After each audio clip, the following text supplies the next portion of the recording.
Hello everyone!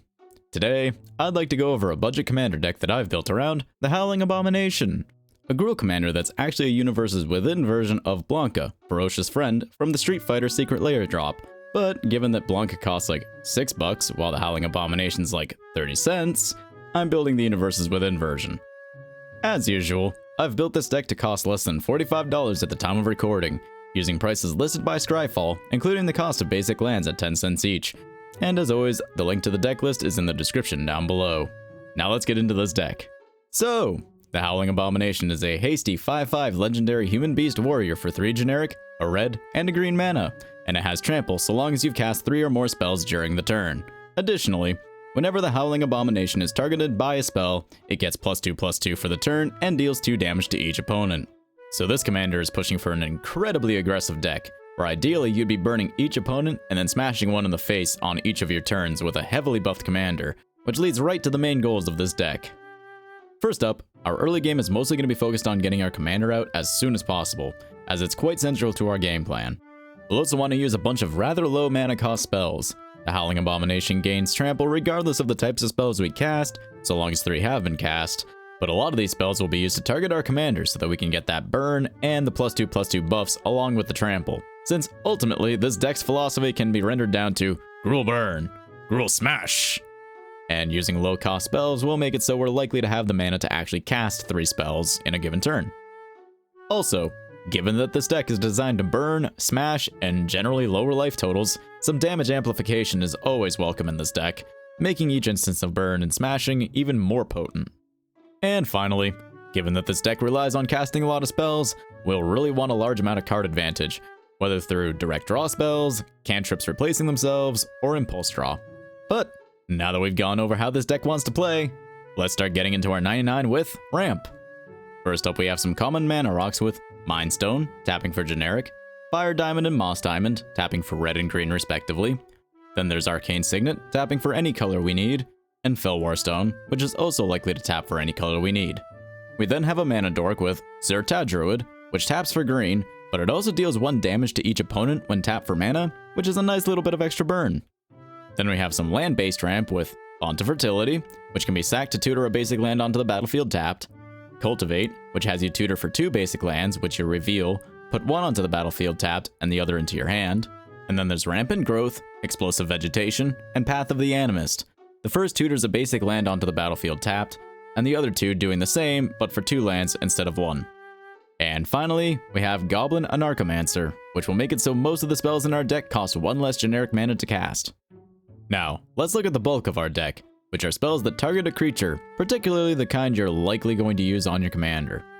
First up are some spells that give 1 turn power and toughness buffs, including Blazing Crescendo, which gives a target creature +3/+1 and a bit of card advantage, Brute Force and Monstrous Growth, which buff a target creature by +3/+3 and +4/+4 respectively, and Embiggen, a legal Infinity card which is amazing in this deck, as for 1 green mana, it buffs a non-Brushwog creature for each super type, card type, and subtype it has, and given our commander is a legendary creature that is a human, beast, and warrior, Embiggen gives it +5/+5, along with the additional +2/+2 and 2 damage dealt to each of our opponents that our commander gives for being targeted. Honestly, that sounds like quite a lot for 1 mana. Now, for 1 turn keyword buffs, we have Charge Through, Poison the Blade, and Psychotic Fury, cantrips that temporarily grant Trample, Death Touch, and Double Strike, respectively. Assault Strub also grants Double Strike to a target creature for the turn, but it doesn't replace itself with draw. Now, for more permanent buffs, we can start with Scale the Heights and Enter the Unknown.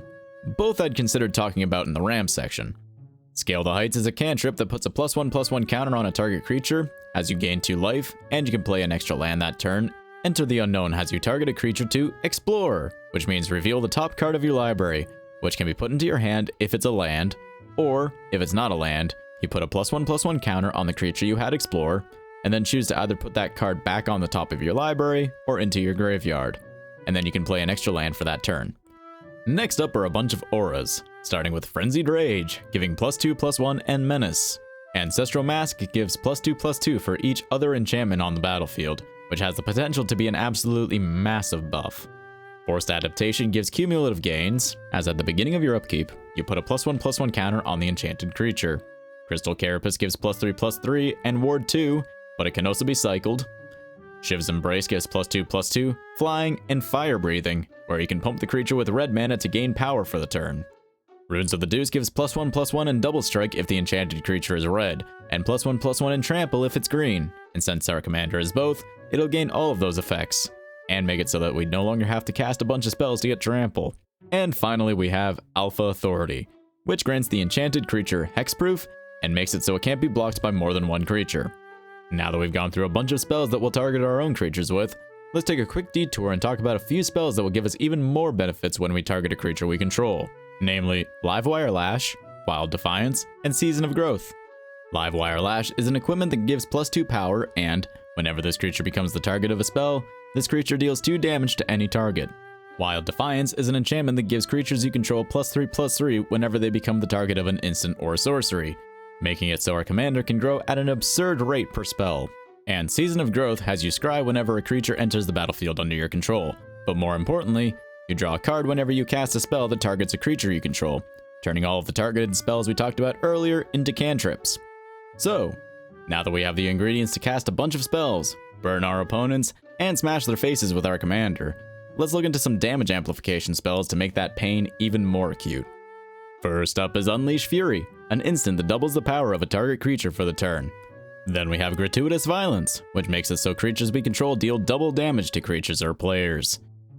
Angrath's Marauders is similar, having sources we control deal double damage to permanents or players.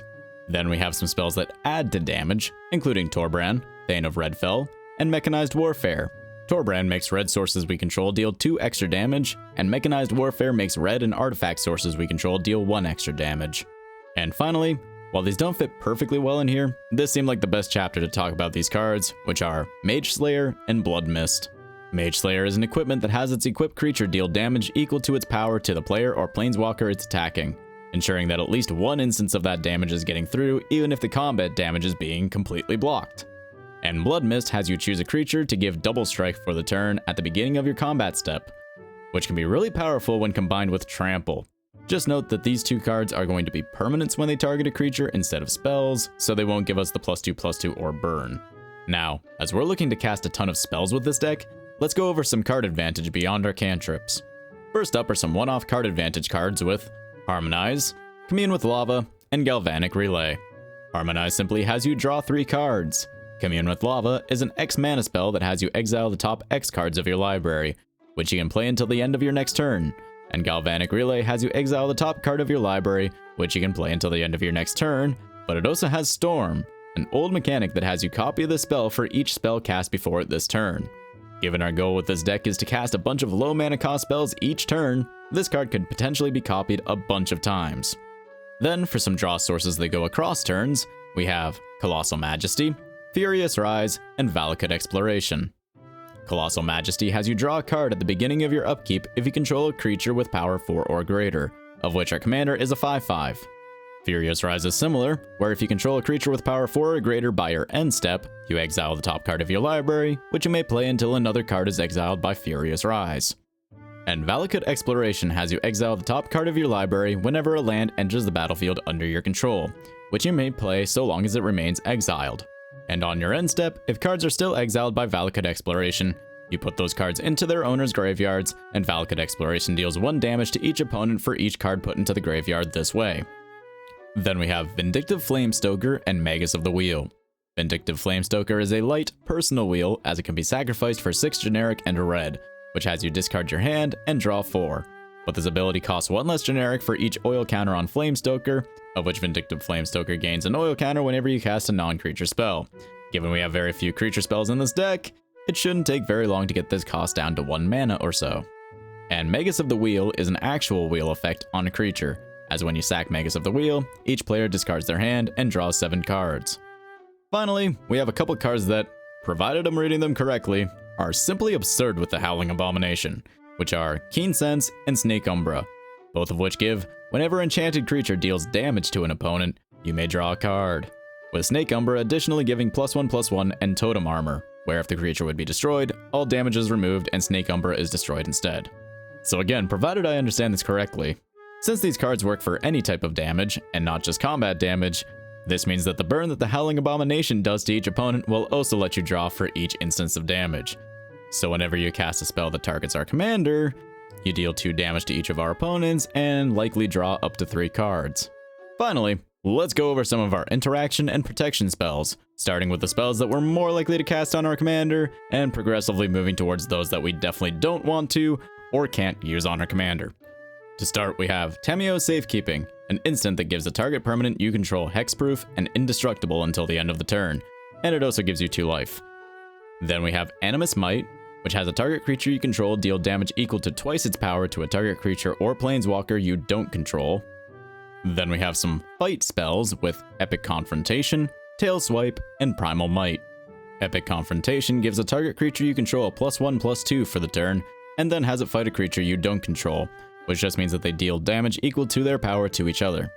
Tail Swipe has a creature you control fight a creature you don't, and if this card is cast during your main phase, the creature you control also gets +1/+1 until the end of the turn.